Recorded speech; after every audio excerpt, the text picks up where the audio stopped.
ఈ టెర్రర్ మనం చూసాం. కాశ్మీర్లో ఉన్న టెర్రరిస్ట్ కోసం సుప్రీంకోర్టులో ఎవరెవరు ఆర్గ్యూ చేశారు మనం చూసాం. యాకూబ్ మెమన్ కోసం రాత్రిపూట 12 గంటలు సుప్రీంకోర్టు ఎవరు ఓపెన్ చేశారు మనం చూసాం. అవును. ఇది ప్రాబ్లం.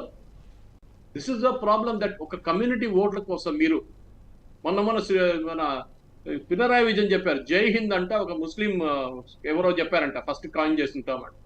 భారత్ మాతాకి జై కూడా వాళ్ళే చెప్పారంట. నిన్న రేపు వస్తున్న నేషనల్ రౌండ్ అప్ లో దీని గురించి నేను మాట్లాడాను నేషనల్ సబ్ లో.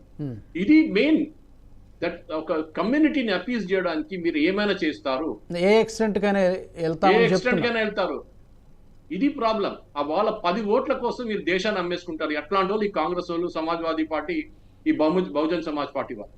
ఇక్కడ మరి ఏం డిఫరెన్స్ ఆఫ్ ఒపీనియన్ కూడా ఏం లేదు, అందరూ ఒకే మాట మీద ఉన్నారు, మొత్తం అందరూ ఖండం చేస్తున్నారు. అది అడగాల్సింది. ఎందుకు who is benefiting from this అంటే న్యాచురల్లీ వీళ్ళ ఓట్ బ్యాంక్.